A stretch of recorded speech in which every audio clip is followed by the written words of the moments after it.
बोलिए भारत माता की। वीर शिरोमणि महाराणा प्रताप की।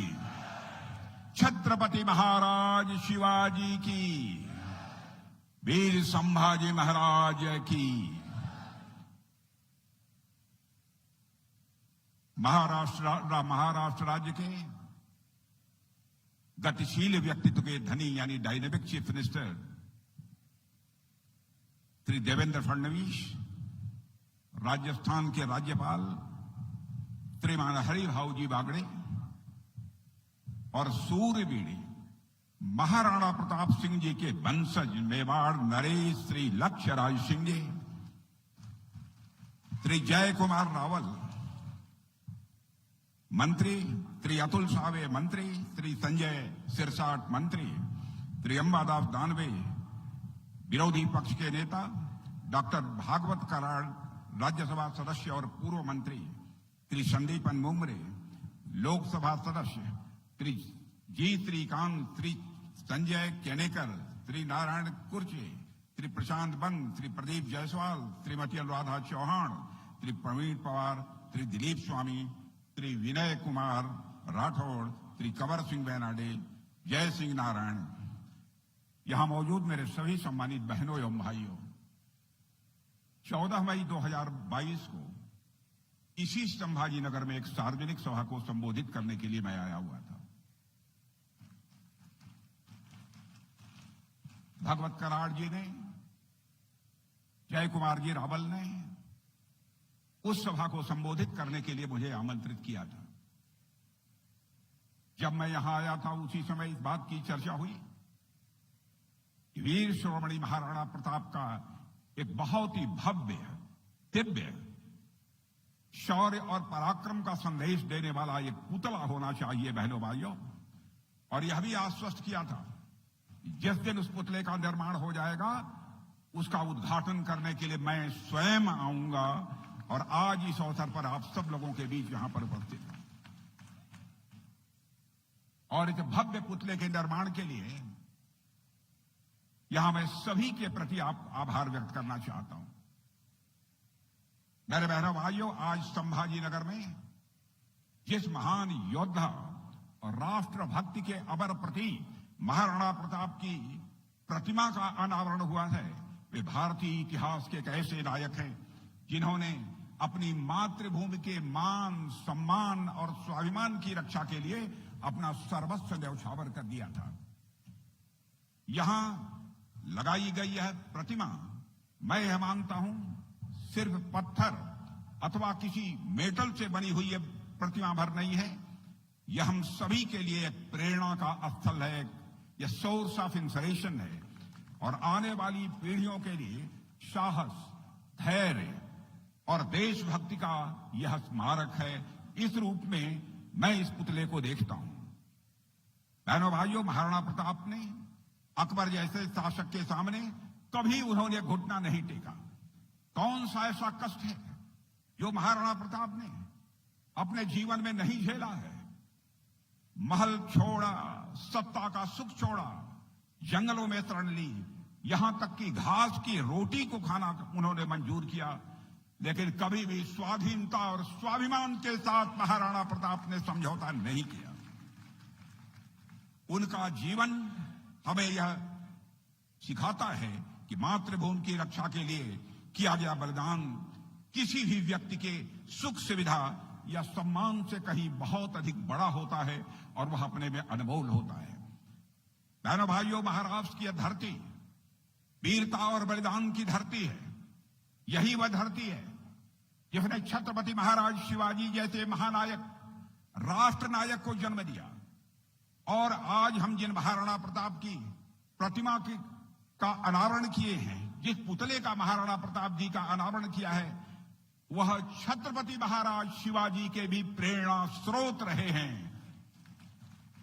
जब किसी राष्ट्र की स्वतंत्रता सा संस्कृत पर मेरे बहनों भाइयों कोई बुरी नजर से देखता है, तो कोई न कोई ऐसे ही महापुरुष इस संकट से लड़ने के लिए, इस संकट को दूर करने के लिए धरती पर अवतरित होते हैं। महाराणा प्रताप, छत्रपति शिवाजी और छत्रपति संभाजी महाराज जैसे वीरों का पूरा जीवन ही इस बात का सबूत है, इस बात का प्रमाण है। भारत की वीर गाथाओं के ऐसे सभी नायकों और मां भारती के आत्मसम्मान के सभी रक्षकों को मैं पुनः एक बार शीश झुकाकर आप सभी के सामने नमन करता हूं। साथियों, जब तक संसार में वीरों की पूजा होती रहेगी, तब तक महाराणा प्रताप का उज्जवल और अमर नाम लोगों को स्वतंत्रता और देशभक्ति का संदेश देता रहेगा। स्वतंत्रता और देशभक्ति का यह पाठ पढ़ाता रहेगा। अपने असाधारण बलिदान, वीरता और चरित्र की दृढ़ता के कारण महाराणा प्रताप भारतीय शौर्य परंपरा के मैं मानता हूं कि प्रतीक भी हैं और साथ ही संरक्षक भी हैं। वे अपने लिए नहीं लड़े थे, वो चाहते तो अकबर का आधिपत्य स्वीकार कर लेते, सुख चैन की जिंदगी वह जी सकते थे, लेकिन अधीनता स्वीकार करना उन्हें मंजूर नहीं था और उन्होंने मुगलिया सल्तनत को चुनौती देने का काम किया था और विजय हासिल की थी। महाराणा प्रताप ने अपने जीवन में सिर्फ शौर्य और पराक्रम का ही प्रदर्शन नहीं किया मेरे बहनों भाइयों, बल्कि समाज को संगठित करने का काम भी महाराणा प्रताप जी ने किया। जैसे भगवान श्री राम ने युद्ध के लिए बांदरों की सेना का सहयोग लिया था, भगवान कृष्ण ने ग्वालों को संगठित किया था और एक महान साम्राज्य की स्थापना की, उसी तरह छत्रपति शिवाजी महाराज ने भी मावलों की शक्ति को पहचाना था। वीर शिरोमणि महाराणा प्रताप के साथ कंधे से कंधा मिलाकर संघर्ष करने वालों में जहां भामा शाह जैसे धनाढ्य लोग हुआ करते थे, वहीं आदिवासी गिरिवासियों ने भी कोई कसर नहीं छोड़ी। वह कंधे से कंधा मिलाकर महाराणा प्रताप के साथ खड़े रहे। साथियों, वीर योद्धा राणा पुंजा भील के अमर बलिदान की कहानी देश के मैं मानता हूं कि हर व्यक्ति को यह जाननी चाहिए। वीर बालक दूधा भील की कहानी सभी को पढ़नी चाहिए। और वो बालक दूधा भील महाराणा प्रताप के लिए जंगल में खाना लेकर जा रहे थे तो उनके हाथ को काट दिया गया, लेकिन खून से लथपथ उस बालक ने तब तक मृत्यु से संघर्ष किया जब तक उसने खाना महाराणा प्रताप तक नहीं पहुंचा लिया, तब तक वह संघर्ष करता रहा।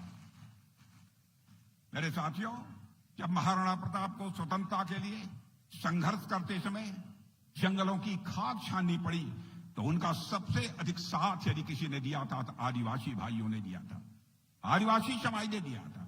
उन्होंने महाराणा प्रताप के साथ या तो लड़ेंगे या तो मरेंगे, इस संकल्प के साथ उन्होंने संघर्ष किया था। उनका साथ देने वालों में आदिवासी परिवारों के वंशज आज राजस्थान, गुजरात, महाराष्ट्र और यहां तक कि कर्नाटक और अन्य भी राज्यों में पाए जाते हैं। मेरे बहनों भाइयों, महाराणा प्रताप की सेना में राजपूतों के अलावा आदिवासी समाज, कृषक समाज और यहां तक कि मुस्लिम समाज के लोग भी शामिल थे। कौन भूल सकता है हकीम खान सूर की बहादुरी को, जिन्होंने 1576 में हल्दी घाटी की लड़ाई में वीर गति को प्राप्त किया था। ऐतिहासिक पुरुषों के योगदान का मूल्यांकन करने का काम मैं मानता हूं कि यह इतिहासकारों का है। जो उन्होंने महाराणा प्रताप के मामले में जैसा करना चाहिए था, मैं समझता हूं कि वैसा नहीं हो पाया है। मगर इस बात से कोई इनकार नहीं कर सकता, इस देश के जनमानस में महाराणा प्रताप को अपना जननायक मान लिया है। बहनों भाइयों, कोई इतिहास के पन्नों पर लिखे या न लिखे। साथियों, अरावली की पहाड़ियों से लेकर असम की वादियों तक और कश्मीर से लेकर कन्याकुमारी तक महाराणा प्रताप की वीरता और उनकी बहादुरी, पराक्रम की गाथा महाराष्ट्र में पूरे राष्ट्र में सुनी जाती है, सुनाई जाती है और साथ ही दोहराई भी जाती है। 20वीं सदी के प्रारंभ में जब देश में स्वतंत्रता आंदोलन चल रहा था, तब कई बड़े कवियों और लेखकों ने महाराणा प्रताप जैसे वीर योद्धाओं की बहादुरी, शौर्य और देशभक्ति को अपने लेखन में प्रमुखता के साथ स्थान दिया था। उस दौर की जितने भी साहित्य हैं, जितनी भी साहित्यिक कृतियां हैं, महाराणा प्रताप और छत्रपति महाराज शिवाजी जैसे महापुरुषों का गौरवपूर्ण चित्रण किया गया, जिनके त्याग और संघर्ष ने इस देश की आत्मा को जगाने का काम किया है। मेरे बहनों भाइयों, दुर्भाग्यवश स्वतंत्रता के बाद इतिहास लेखन की दिशा में एक बड़ा मोड़ आया। वामपंथी और मार्क्सवादी विचारधारा से प्रेरित कुछ इतिहासकारों ने धीरे धीरे महाराणा प्रताप और छत्रपति महाराज जी शिवाजी जैसे महान राष्ट्र नायकों को मुख्य धारा के इतिहास से हाशिए पर डालने की भरपूर कोशिश की। उनके योगदान को या तो कम करके दिखाया गया या पूरी तरह से नकारने की कोशिश की गई। यह न केवल ऐतिहासिक दृष्टि से अन्याय था मेरे बहनों भाइयों, बल्कि आने वाली पीढ़ियों से उनके गौरवशाली अतीत को भी छीनने का यह कुत्सित प्रयास था। इतिहास को इस प्रकार तोड़ मड़ोड़ कर यह प्रस्तुत किया गया कि वह केवल एक विशेष कालखंड और विचारधारा का महिमा मंडन बनकर रह गया। आज हमारी नैतिक जिम्मेदारी है बहनों भाइयों, आपसे अपील करने आया हूं। आज हम सबकी यह नैतिक जिम्मेदारी है कि हम अपनी नौजवानों की पीढ़ी को सही इतिहास से परिचित कराएं। उन्हें यह बताएं कि महाराणा प्रताप और छत्रपति महाराज जी शिवाजी जैसे वीर पुरुष केवल इतिहास के पन्नों तक सीमित नहीं है, बल्कि वो हमारे प्रेरणा के एक जीवंत स्रोत हैं। उनके अद्भुत साहस, स्वाभिमान और राष्ट्र प्रेम से बेहतर उदाहरण युवा पीढ़ी के लिए आज के दिन में और कुछ दूसरा नहीं हो सकता। मेरे बहनों भाइयों, हमें यह भी सुनिश्चित करना होगा कि आने वाली पीढ़ियां उन महान आत्माओं के बलिदान को जानें और उनके परिचिह्नों पर चलकर अपने राष्ट्र के लिए कुछ करने की वह प्रेरणा लें। यही सच्चा इतिहास है और मैं मानता हूं यही हमारा कर्तव्य भी है। मेरे बहनों भाइयों, हमें कैसा इतिहास पढ़ाया गया?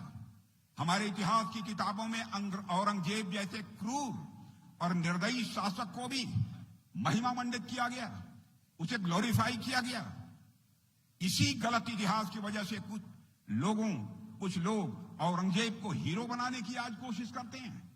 बिना सच्चाई जाने औरंगजेब के प्रति सहानुभूति पैदा करने का प्रयास किया जा रहा है। जो लोग औरंगजेब को नायक बनाने में लगे पड़े हैं, उनको कम से कम देश के प्रथम प्रधानमंत्री पंडित जवाहरलाल नेहरू की किताब वह पढ़ लेनी चाहिए थी, तो उनको सच्चाई का, हकीकत का पता चल जाता। पंडित जवाहरलाल नेहरू ने, मेरे बहने भाइयों, अंग्रेज औरंगजेब को एक कट्टर अधर्मांध शासक कहा है। उन्होंने लिखा है उसने हिंदुओं पर जाजिया कर लगाया, राजपूत, सिख, मराठा, राष्ट्रकूट आदि सभी के दमन का प्रयास औरंगजेब ने किया। उसने हमारे कई हिंदू मंदिरों को नष्ट किया था। लोगों को डरा धमकाकर उनका धर्म परिवर्तन कराने की उन्होंने कोशिश की। ऐसे शासक हमारे हीरो नहीं बन सकते। बहनों भाइयों, इस हकीकत को भी हमको समझना चाहिए। मेरे बहनों भाइयों, ऐसे लोग कभी भी दारा शिकोह की बात नहीं करते जिसने उपनिषद जितने भी हमारे उपनिषद हैं उनका अनुवाद कराया। ऐसे दारा शिकोह की हत्या किसने कराई? औरंगजेब ने कराई थी। सत्ता के अलावा इस हत्या के पीछे एक वजह और थी। वह वजह थी दारा शिकोह योगियों और सन्यासियों का सम्मान करता था, वेदों को और साथ ही कुरान को समान मानता था, और वह मानता था कि इस्लाम और सनातन संस्कृति के मूल में एक ही सत्य है। और औरंगजेब यह सब कैसे बर्दाश्त कर पाता? उसने दारा शिकोह को विधर्मी करार कर दिया और औरंगजेब द्वारा दारा शिकोह की हत्या के पीछे सत्ता के अलावा, मेरे बहनों भाइयों, सनातन संस्कृति के प्रति एक घृणा का भाव था। जैसे ही तथाकथित सेकुलरवादी लोग दारा शिकोह की बात नहीं करते हैं, उसी प्रकार आदिल शाह सूफी की बात भी नहीं करते हैं। आदिल शाह सूफी के कई फरमान देवी सरस्वती की वंदना से शुरू होते हैं। मेरे बहनों भाइयों, उन्होंने बीजापुर का नाम बदलकर विद्यापुर यानी शिक्षा का शहर कर दिया था। आदिल शाह सूफी ने बीजापुर का नाम बदला था। अगर हमने औरंगाबाद का नाम बदलकर संभाजी नगर कर दिया तो क्या पाप कर दिया है हम लोगों ने? औरंगजेब रोड का नाम बदलकर doctor APJ Abdul Kalam road रख दिया है तो हमने क्या अपराध किया? औरंगजेब की शान में, मेरे बहनों भाइयों, औरंगजेब की शान में कसीदे पढ़ने का काम कुछ लोग हैं जो करते हैं, या फिर पाकिस्तान की किताबें, वो भी औरंगजेब की कसीदे करती हैं। पाकिस्तान में बाबर, तैमूर, औरंगजेब, गोरी, गजनवी के कसीदे पढ़े जाएं तब तो यह बात समझ में आती है, क्योंकि उनकी पॉलिसी, उनकी नीति और उनकी पॉलिटिक्स दोनों एंटी इंडिया है। आप गौर करिए, उन्होंने, पाकिस्तान ने जो भी मिसाइलें बनाई हैं उनका नाम बाबर, गोरी, गजनवी जैसे हमलावरों पर रखे गए हैं। पाकिस्तान का इंडिया स्टैंड हम समझ सकते हैं, मगर इन लोगों की क्या मजबूरी है जो नहीं समझते हैं? क्या उन्हें यह लगता है कि बाबर, तैमूर, औरंगजेब, गोरी, गजनवी के समर्थन करने से उन्हें मुस्लिम समाज का समर्थन मिल जाएगा? मैं मानता हूं कि ऐसा करके वह देश के मुस्लिम समाज का भी अपमान कर रहे हैं। मेरे बहनों भाइयों, हम मजहब की राजनीति नहीं करते हैं। हमारे लिए सब भारतीय समान हैं, चाहे किसी भी जाति के हों, किसी भी पंथ के हों, किसी भी मजहब के हों। यह बात हमने अपने पूर्वजों से सीखी है। हमारे आराध्य छत्रपति महाराज शिवाजी रहे हैं।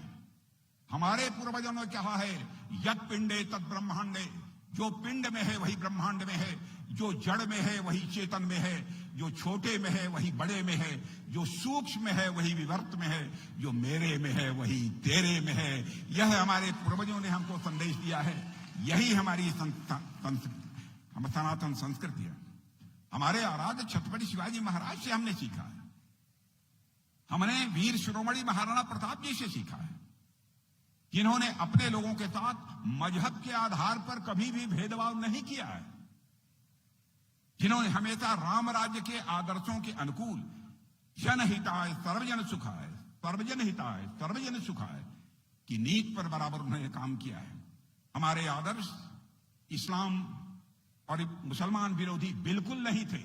मैं दो टूक शब्दों में करना चाहता हूं।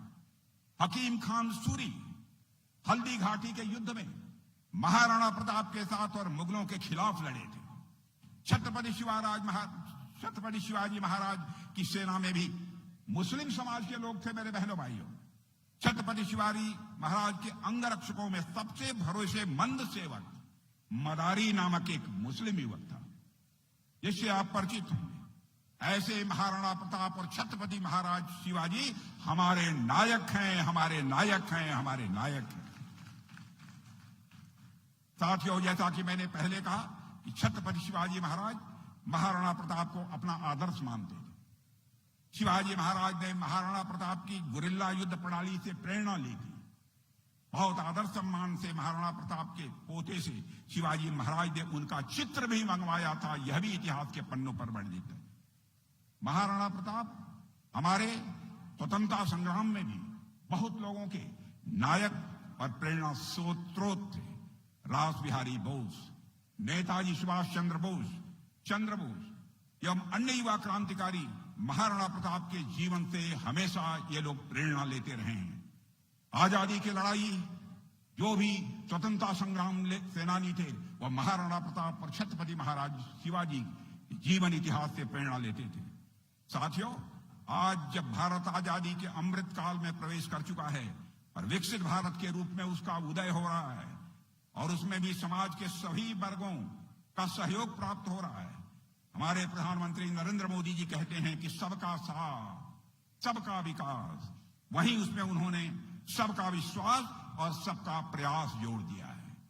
उसका करिश्मा यदि सुनना चाहते हैं, करिश्मा सुनना चाहते हैं, आज के 10 वर्ष, 12 वर्ष, 15 वर्ष पहले भारत यदि अंतर्राष्ट्रीय मंचों पर कुछ बोलता था तो भारत की बातों को जिस गंभीरता पूर्वक लिया जाना चाहिए नहीं लिया जाता था।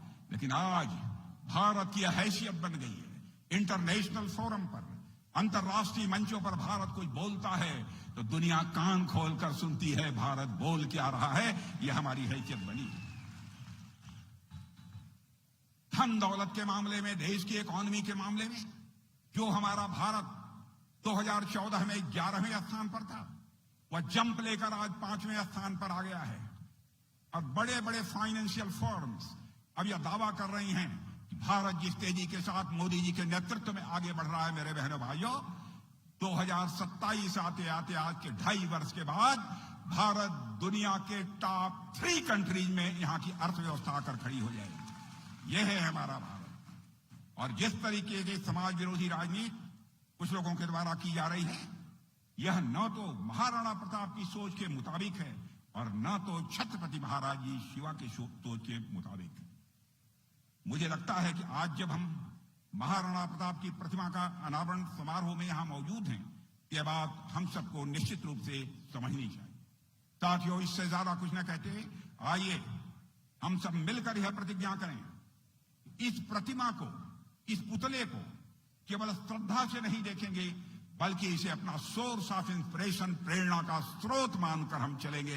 यह मैं आप सबसे अपील करना चाहूंगा।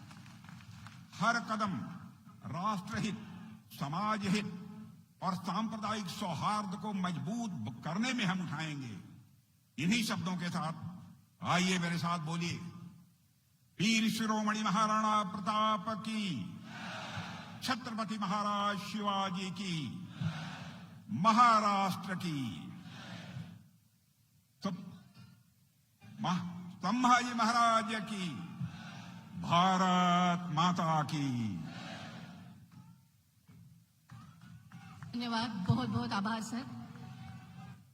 आदरणीय रक्षा मंत्री जी का मैं आभार व्यक्त करती हूं और उन्हें अनुरोध करती हूं कि आप जय सिंह नारायण सिंह होलिये जी को फेटा पहनाकर उनका सन्मान करें। ज्यांनी फेटा घातलेला आहे त्यांनी 23 वर्ष महाराणा प्रताप सिंहजींची प्रतिमा किंवा त्यांचा अश्वारूढ पुतळा जोपर्यंत होत नाही तोपर्यंत मी फेटा घालणार नाही असा पण केला होता। त्याला 23 वर्ष झाले, आज हा पण पूर्ण झाला। भाइयों, 1 मिनट के रुक जाइए आप लोग अपनी जगह पर। ये जय सिंह जी होलिये हैं। इन्होंने प्रण लिया था कि जब तक यहां पर वीर शिरोमणि महाराणा प्रताप का पुतला नहीं बन जाएगा तब तक मैं साफा नहीं पहनूंगा। और अब वह पुतला बनकर तैयार हो गया है। तो मैं आप लोगों से कहूंगा कि एक बार आप तालियां बजाएं। आज पुतला बन गया है और आज इन्हें मैं साफा पहनाने जा रहा हूं। धन्यवाद, आपके बहुत बहुत आभार। उपस्थितों के आभार व्यक्त करने के लिए मैं आमंत्रित करती हूं आदरणीय आयुक्त श्री जी श्रीकांत जी।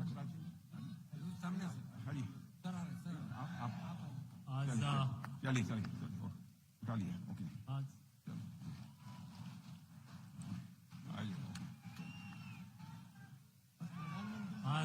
छत्रपती संभाजीनगर शहरामध्ये छत्रपती संभाजीनगर महानगरपालिकेच्या वतीनं या ठिकाणी भव्य दिव्य असे अश्वरूढ शूरवीर महाराणा प्रतापजींच्या पुतळ्याचं या ठिकाणी अनावरण झालं।